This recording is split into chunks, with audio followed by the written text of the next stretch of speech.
The course is BFN 211, Introduction to Finance. My name once again is Professor Richard Akinwala, and that the course is about corporate finance or financial management. In the last class, we review introductory aspect of the course, in which case we defined what we mean by financial management. And going forward from there, we also explain the environment of of investment in Nigeria. They're talking about the institutions that are involved in the financial sector. We talk about what is a financial system, what is the capital market, the financial market, and do institutions such as the stock exchange, and a means of investing in the market in Nigeria. Now we want to go to the language of the course. The language of the course is what we refer to as mathematics of finance. It is a language as far as finance accounting is concerned. So the thing for us to review this course on mathematics of finance. Actually, finance utilize a number of titles or topics from general mathematics or mathematics per se. You realize that when we talk about mathematics, is a means to an end itself. It's not an end itself. So you can apply it either we want to apply it to physical sciences or to management sciences. We can adapt it to our use, and that's what exactly we have done. We find some of the titles, some of the topics in a series. I will find it applicable to our management sciences. The first one we are looking at is series.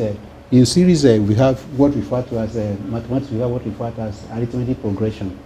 Arithmetic progression is a series of mathematics, in which case we say, a kind of equation is following an arithmetic progression when we have a difference between the first and the second and the third, in which case the difference means that there's an addition. It's not a multiplication, it's not a division, an addition. That is, there's a fixed difference between the first and the second.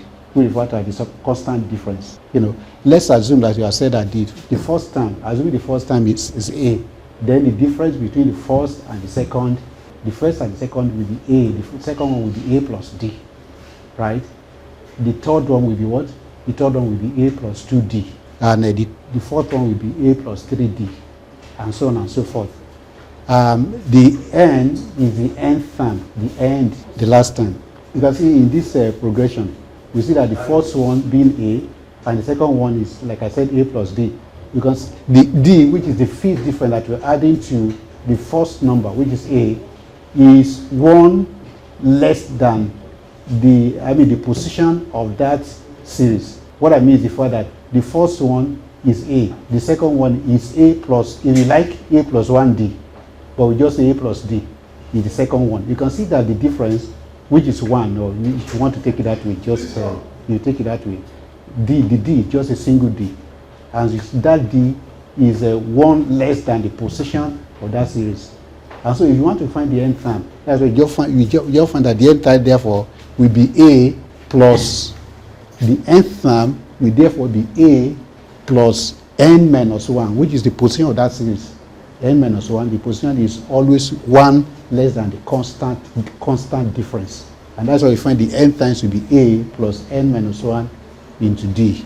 So having said that, we find some transactions in accounting, in finance, that they follow what we refer to as arithmetic progression.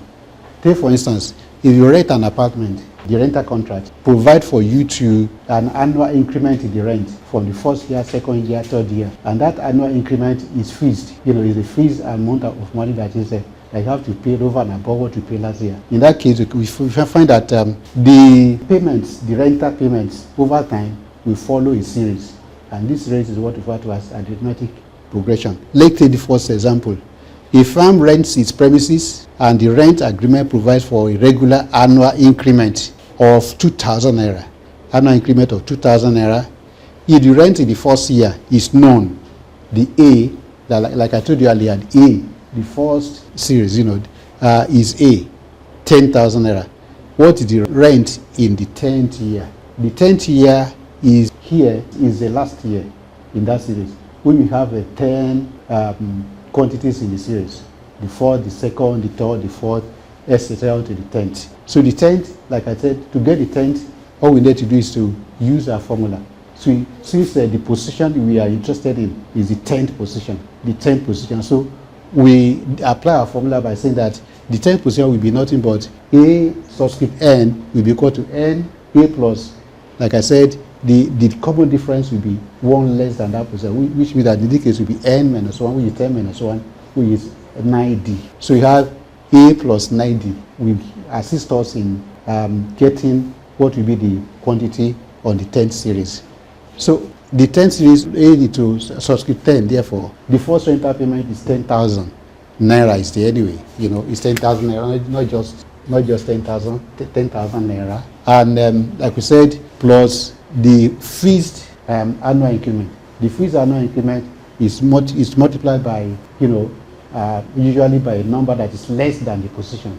And so it will be 9, multiplied by 2,000 naira. So we have 10,000 naira plus 9 multiplied by 2,000, which will give us 18,000. So 10,000 plus 18,000 will give us 10,000 naira. 10,000 naira plus 18,000 naira will give us 28,000 naira. 28,000 naira. So the rental payment in the 10th year now will be 28,000 naira. So this individual can therefore be able to plan that, okay, in the 10th year, and make provision for the rent in the 10th year, as it were. We just alluded to that example of the 3rd year. You could be interested in the next year. You could be interested in the year after the next, the 3rd year, the 4th year, the 5th year, as it were, so that you can adequately make your plan ahead. Having said that, we move ahead to see that there's another one that's referred as the sum of the arithmetic progression. That means we want to know what will be the rental payment over a number of years, over a period. The period will be, like I said, 3, 4, 5, 6, 7, 8, 9, 10 years, as it were. For us to be able to get the sum, that is, we want to make an addition of adding over time. We can do that using the simple mathematics or doing simple addition.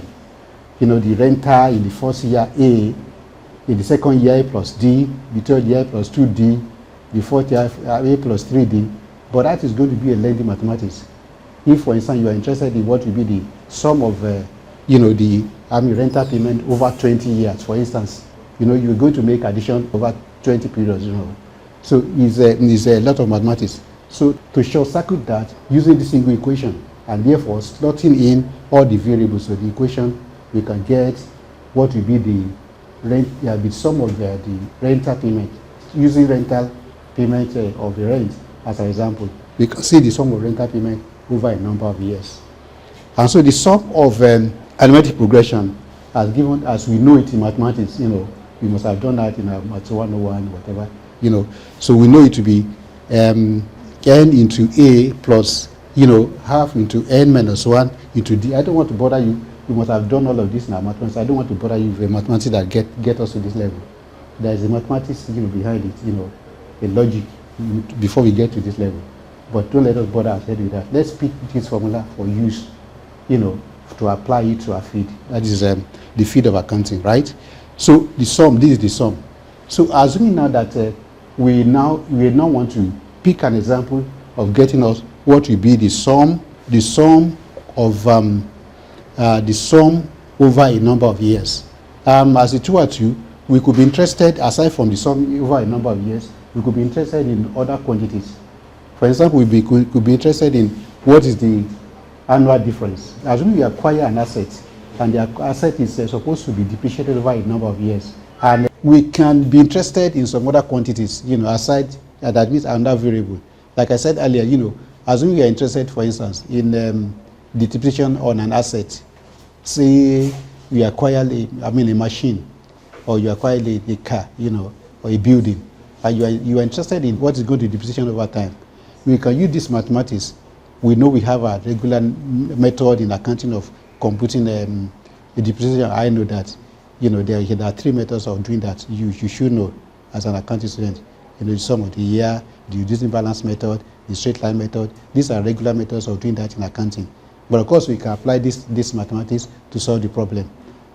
All that is, we know that when we talk about the straight line, there's always a fixed depreciation, or capital allowance between the first and the second year, between the second and the third year. So therefore, it's fitted to this mathematics that we refer to, the arithmetic progression mathematics. So we can therefore be interested in what is the D. The D, therefore, will be the depreciation over time, but the capital allowance over time. Aside from the capital allowance, we could be interested in the number of years. We could be interested in what is the first payment if we know all other quantities, in this formula, or the sum of the arithmetic progression over time. Let's take, for instance, this case 2, the example 2 on the board. Assuming an employee, who receives his annual increment, normally when you are employed, you are expected to get increment, or over a number of years. For 1 year employment is actually, you are taken as an employee of a place, your salary increase over time. Even when you are not even promoted, you have what we refer to as annual increment. That means a top up on your salary over time. You know that. So he has an annual increment, and also he also had a final salary at the end of the period. The period is 10. You have a period is 10. If his total salary over the period over 10 years, 65. We now, like I said earlier, we can, assuming we have the first payment, we know the difference. It is possible for us to know what will be the sum over the number of years, over the number of 10 years, what will be the total salary received over the number of 10 years. But here we are not, with that will look too simplistic for us. So we now want to take another route. And this route is trying to determine two of the quantities at a time. Now we are armed with two formulas. Two formulae. Number one, we know that we have what we refer to as the arithmetic progression formula, which is A plus n minus 1 to D. And we have the second one, which is this. So we can use both together, just like a simultaneous equation, to be able to derive when we have two quantities to be solved. When two of them are unknown, we have two unknown. This is a mathematics like that. Here we know that there are two unknowns. What was his initial salary, is not known, and the annual increment is also not given. So all we need to do is that this formula will get us the first equation. This is the equation 1. Assuming this is equation 1, right? Then that is the sum. We know the sum over time, and we know the number of years. Because we know the number of years, but we don't know D. So we have finally you have 30,000 to be equal to 2 plus 9D. From the first formula, we know also that the nth term of arithmetic progression will be an into a plus 1n minus into D. Hence, we can use that to get to this level. 9,000 is equal to a plus 9D. So if you combine equation 1 and equation 2 into a simultaneous equation, simply say, combine into simultaneous equation, you're able to solve the simultaneous equation and get to the level of getting us both the initial salary, which is A, as well as the annual increment, which will be the D. We can get, the annual increment now is 555.55, and the initial salary is 4,000. You solve equations 1 and 2 simultaneously, right? Are you with me? You saw that simultaneously. We have the two quantities solved. That is as far as arithmetic progression is concerned. Now we move from there to go to another series. That is a geometric progression. Instead of having the constant to be an addition, in this case the constant is a multiplication. That is, you are multiplying the first one by a number. You are also multiplying the second one by the same fixed number. You are multiplying the third one by this same fixed number. So you have it's becoming a kind of a ratio.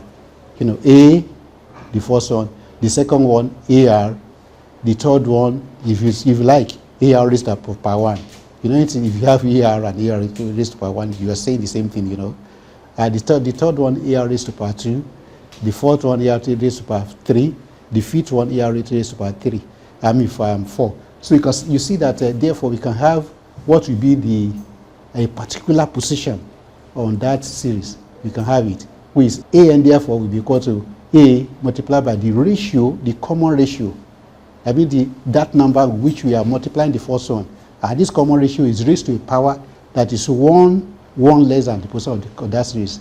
Hence, an therefore will be AR raised to power n minus 1 will give us what will be the position of the particular series over time. Let's get some example on what I just termed on geometric progression. Like I said, the next one is geometric progression. In this case, as I've explained earlier, there is a common ratio between each successive quantities or each consecutive terms on that series. The first one is A, the second one is AR.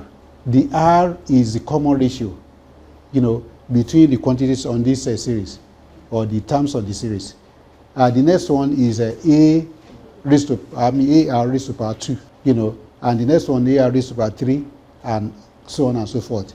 Like I said earlier, reminding you what we said earlier, is that we have the common ratio raised to a power that is one less than the position of that term, one less than the position of that term. You can see that this is the third term, for instance, and the power or the index, as you say in mathematics, the power to which this ratio is raised to is 2, which is one less than the position of this term. So we can therefore say that the nth term will be AR, that means the last term, which is A into, subscript n, will be AR n minus 1, because we are looking for the last number, and that last number is A subscript n. And since we have n, so we have AR raised to power n, which must be minus 1, because the ratio must be 1 less than the position of that term. So having said that, is that A is the first term. The first term, R is the common ratio, and N is the last term in that series. Let's take this very simple example.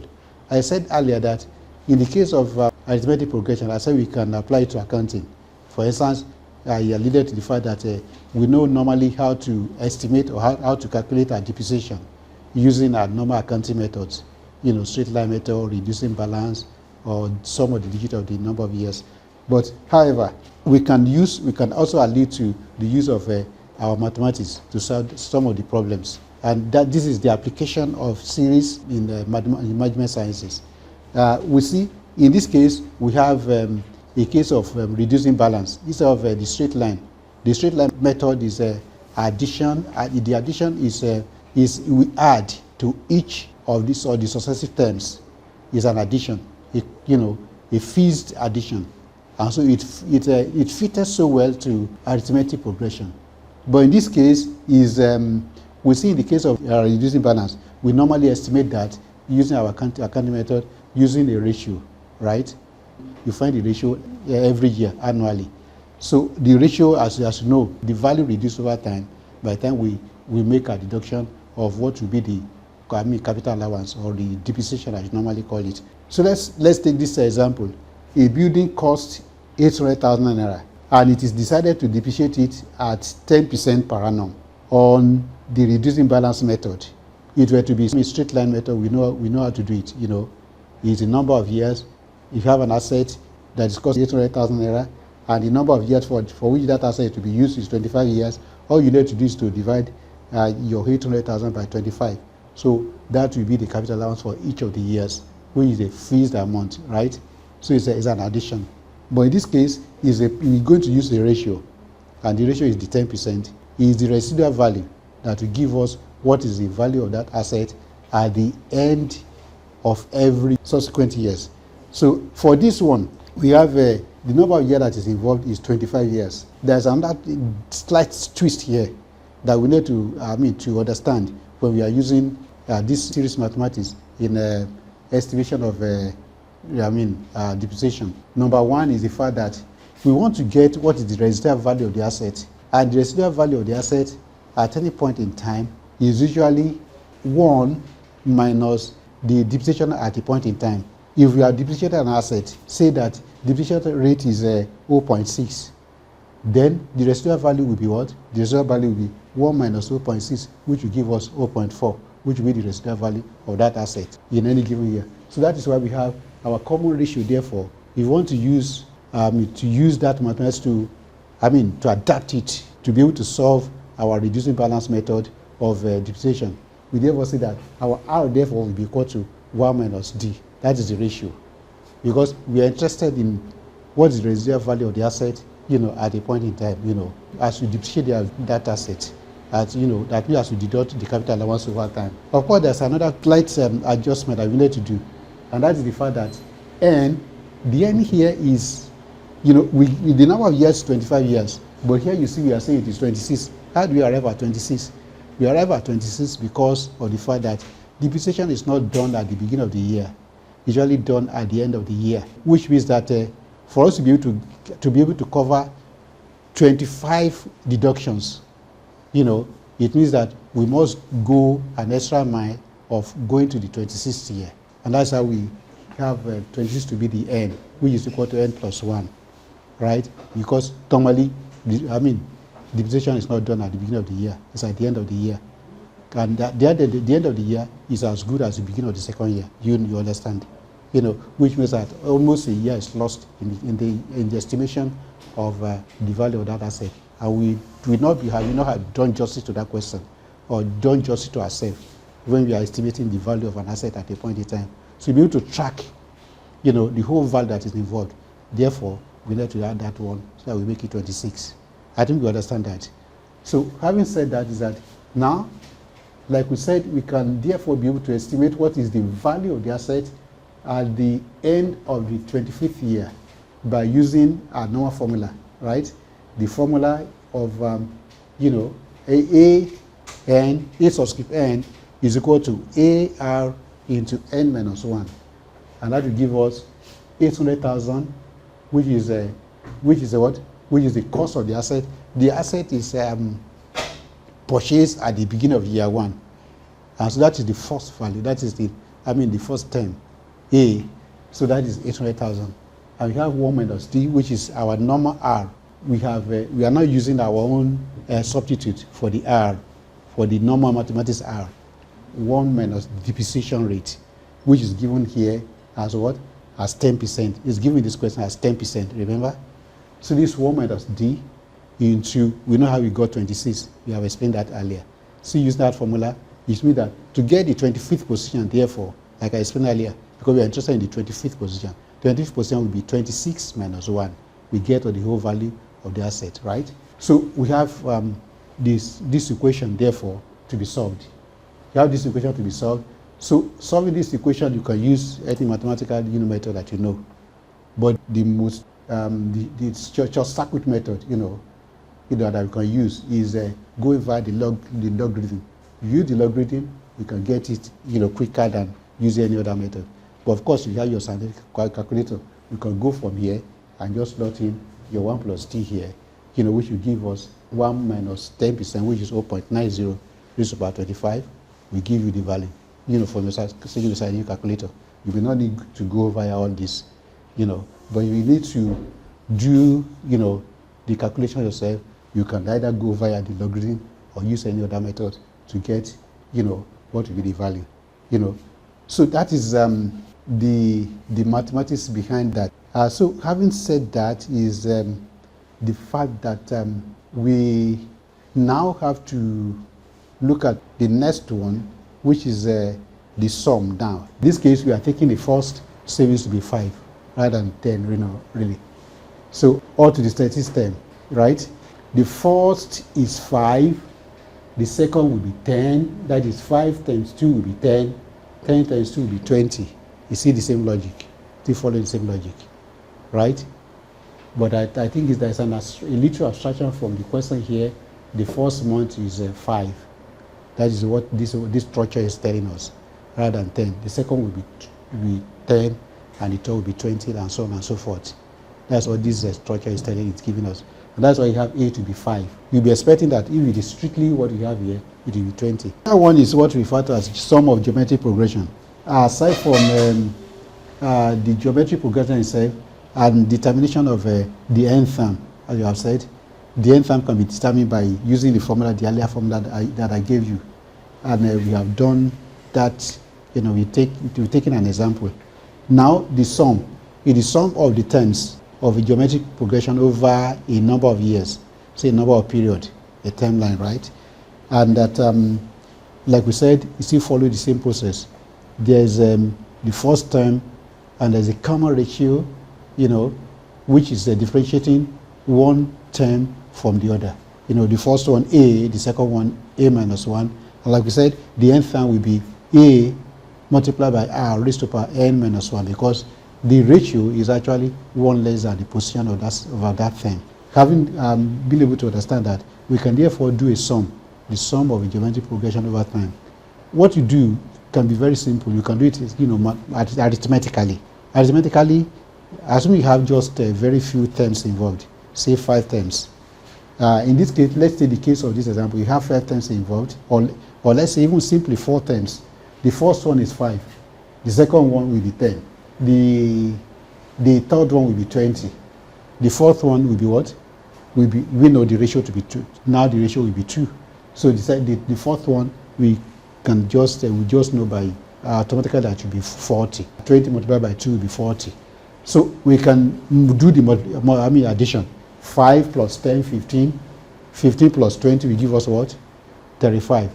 35 plus 40 will give us 75. Very simple, because we have very limited number of periods involved. But it's possible to have, a larger mathematics than this, and it's supposed to have the number of periods to expand more than, a very short period like this, a very long term, a very long, medium or long term, say 10, 20, 15, 20, 30, 40 years. And you want to get the sum, for planning purposes. Say in a nation, for instance, you want to make a policy on a development plan, sustainable goal, or things like that for a nation as an accountant, and you want to be able to project for the next 20 years, right? It will be difficult for us to be able to do that projection, just adding, from one, assuming that it's even reduced to months, and you have to do that over a number of years, say 10, 20, it's going to be a very voluminous mathematics, which may be difficult to do that arithmetically. So to be able to simplify that, mathematicians came up with the fact that we can use a very simple formula. There's a way in which can be deduced. It's deduced from the formula we gave earlier. There's a way of deduction, but I don't want to bother you with the mathematics behind it. But all we need to do here is to pick the formula and use. So we have this question in which a driver at Olabisi Onabanjo University, formerly, Ogun State University, started saving in January 2018. His first month of employment, he saved 5 naira for the first month, 10 naira in the second, 20 in the third, and so on. We can see that each subsequent time is is increasing by a fixed ratio, and that fixed ratio is R. The first one is 5. 5 multiplied by 2 will give you 10. If you multiply the second one by another 2, will give you 20. If you multiply that 20 by another 2, will give you 40. So the fixed ratio therefore is 10. But however, we want to be able to express each subsequent terms with respect to the first one. Not that each subsequent term is multiplied by the last one, as I've just demonstrated. If you are going to do that, that is expressing the ratio, the term, each subsequent term with respect to the first one, A, then it's going to be a different ball game. It means that the first one, if the first one is A, and the second one is what? The second one is 10. It means that this is 5 multiplied by 2, 10. We are also going to express the third one as a function of the first. We are going to express the first one as the function of the first. It means that we have to say 5 multiplied by 2 multiplied by another 2, right? 5, instead of saying 10 multiplied by 2, we now say, because you have to express with respect to the first number, the first 10. So it's now, R raised to power 2. That is 2 multiplied by 2. 5 times 2 times 2. R raised to power 2. The next one also R raised to power 3. That is 5. Now it's expressing with respect to the first term. Now, having explained that, we can then get a solution to this problem by using that formula. Using the formula of the sum, we know that the first one, A, is 5. And we know that 2 is the common ratio. The common ratio, or and that the number of months that are involved for 3 years, he was in employment doing that savings, consistently for 3 years. The number of months that are involved will be 36, of course, and then minus 1. Then R2 minus 1 will give us, he is already a billionaire. He is very consistent doing that too. He's a billionaire at the end of the third year. That is it. So it's giving us that large amount of money. So you see, one can therefore imbibe the habit of savings. That is the essence of it. Rather than keeping your money under your pillow, rather than burying it in your farmland, rather than just keeping it in the bank. In your office, you keep it with the bank, and you find it growing over time. Thank you. Okay, the next one, the next title is the concept of time value of money. Time value of money. What do you mean by time value of money? Time value of money simply means that the value of money appreciates over time. That is, the value of money today will not be the same tomorrow. Hence, the value grows over time. The value of money grows over time. What we're saying is that if you have 1 naira at the beginning of a year, your 1 naira that is invested at a rate of return, so that you invest 1 naira, you invest 1 naira at a rate of return of, say, 10%. At the end of the year, you are not going to have 1 naira. Is that taken? Or let's say, for instance, you have 100 naira. If you invest 100 naira at the beginning of the year, at the rate of interest of, say, 10%, at the end of the year, you are going to have at least 110 naira. 110 naira. That is to say that the value of the money, appreciate over time. Value at the beginning will not give you the value at the end of the year. That is what we mean. That is what simply, in a nutshell, that's what is meant by the time value of money. However, this concept, presupposes that money is not kept moribund, it's not kept unworking. The money, the 1 naira or the 100 naira, is introduced into the financial system. We have it invested. If you keep your 100 naira in your pocket, or you keep it, under your pillow, or you keep it under your mattress, your 100 naira, you agree with me, if you keep it for 1 year, for donkey years, it will remain your 100 naira. You are going to meet there. In fact, you may be unlucky that, you have cat or mouse in your house, they may have even taken part of it. So you may likely have less. In fact, the money in value, real value, we have depreciated because we have inflation, in the economy. We have depreciated, because what the money could have bought a year ago may not be able to, for instance, buy the same, at the end of at the end of the year. So it means that in a way, you are having less than what you want to put there. You will consider from that perspective. But if you will put your 100 naira, you put in a bank, for instance, an interest-paying bank account, that 1 naira will have increased to, given the rate of return that is given, the interest rate will have increased at least to by that interest rate at the end of the year. Like I said, it's not only because of inflation. Inflation is number one, why we have that money, the rate of interest that is given, by when you invest it. But of course, they are all referred to as the opportunity cost of that naira. It has an opportunity cost. It could be invested elsewhere. And hence, that is why we have the rate of return compensating for the amount that is invested. And now we have concept that we cover, or that be able to help us to track, what is going to be the end value of an amount that is invested at the beginning of the year. And that mathematics is referred to as the compound interest. At elementary level, say secondary school, whatever, we must have tracked what referred to as simple interest. Simple interest is simply the fact that when we say simple interest, we say simple interest is equal to, we normally say, in those we say principal multiplied by rate multiplied by time, right? That will give us the simple interest of an amount that is that is invested, that is invested at the beginning of the period. The principal that we used to refer to it as a principal at our elementary level, but here we refer to it here, going forward, and in subsequent discussion, we refer to it as the present value. The present value of an asset is the value today. And the value of that asset at the end of the period, say period 1, 2, 3, 4, is referred to as the future value. So the value today is what? Is the present value.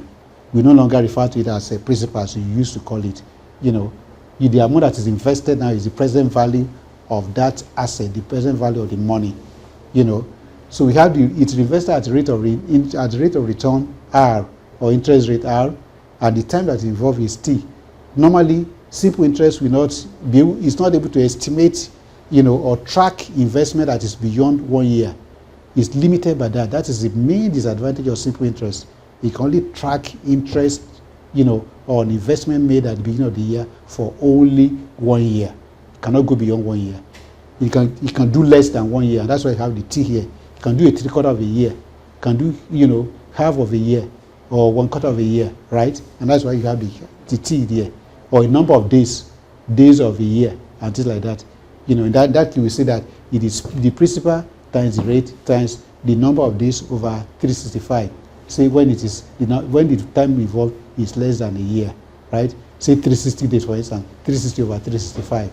If you have that investment, you know, in that invested for 360 days, it is 360 over 365, and that is that. So it is limited by what? By the number of year that are involved, 1 year. But for compound interest is a development over and above our simple interest. It's able to track our investment for more than 1 year, for a number of years. You know, it's able to track that investment. Say, for instance, this end here could be 10, 20, 30, 50 years, right? So we have the formula for simple interest, therefore, which is equal to S. That is the compound interest. I mean, let me make a little alteration. This is I will let's be consistent now. I told you that this is referred to as what? The future value. Let's put it that way. The future value. The future value of an asset, you know, now, what will be the future value at the end of the period is the present value, you know, into the rate of return. The rate of return is R. You know, I don't want to take you through the mathematics of why we get it. It's not just R in this case, because it is you are exchanging it over time. It's an exchange over time from year 1, say, to year 2 or year 3. It's an exchange over time. So in finance, that's what referred to as the capital market line. The capital market line, which I don't want to bother you with that now. By the time we advance in this course, say financial management at 400 level, we go to all this derivation of this formula from our capital market line. It's actually the gradient of the capital market line. The gradient of the capital market line is 1 plus R. And so it is the gradient, the exchange. You know what I talk about the gradient is the exchange over time, or movement from one level to the other. So in this case, you invest the money at the beginning of the period, and we expect, the return at the end of that period. The period could be 1, 2, 3, 4, 5. You know, so it's a movement over time. So that is why in finance we're able to track that using the capital market line, and that is how we get our 1 plus R. Don't let me bother you with that. So let's take our 1 plus R at the return over time. So 1 plus R into the period, which is period N. So we have that. Now let's take a very simple example. You know, find the future value of 10,000 naira due for collection in 3 years' time. If we were to do this using a simple interest, we will do it it will take us 3 steps. You know, we track for the first year, then we use whatever is the value at the end of the first year, we use it as a present value, you know, here to track for the second year. Whatever we got at the end of the second year, we also use at the present value for the third year to track it, you know, in the third year. So we're going to take 3 levels. If we are going to use simple interest to track this, we can use simple interest to track it, but it will take us 3 levels. And the beauty of compound interest is that we're only going to use our formula here, just 1 level, we get the result, we go to where we are going. So 3 level calculation. You can see how compound interest has come in to simplify our mathematics or tracking investment that is beyond 1 year, right? So the investment that is beyond 1 year, like I said, the future value is as given in the formula, and the 10,000 is what is the present value, and the rate of return that's given here is 20% is given at the rate of return, and the number of years that are involved. The period is 3 years. 3 years are involved, and that is, we try the mathematics, 10,000 into this, and we have that. At the end of the third year, we have 70,280 that is that is ready for collection. So our initial 10,000 we have grown, given 20% return in the economy, we have grown to 70,280 at the end of the third year, right? Let us take another example. In this case, we can be interested. Say, for instance, somebody, you are planning for the wedding of your daughter, in say 4 years' time, and you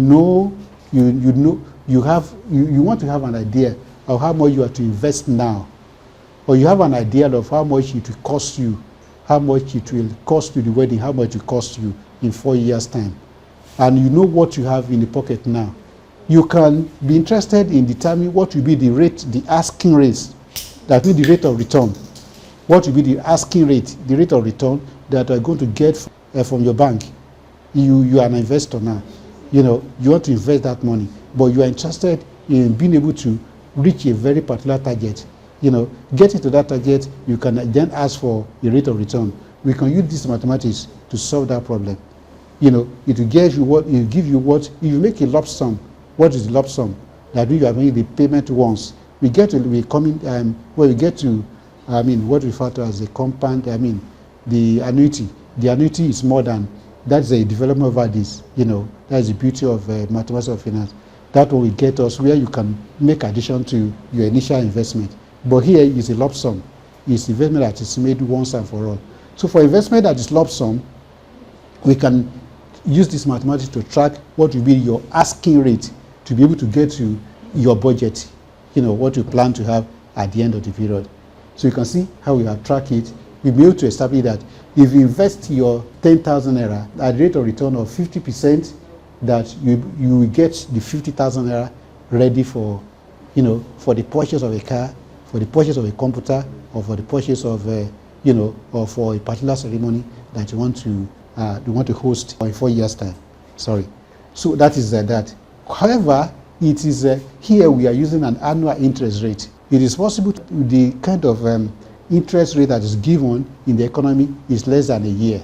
In that case, we have what we refer to as compounding taking place more than once in a year. So you have compounding taking place more than once in a year. That we have a semi-annual, every 6 months interest rate. We can have a quarterly interest rate. We can have a monthly interest rate. We can have a weekly interest rate. In that case, we have compounding taking place more than once in a year.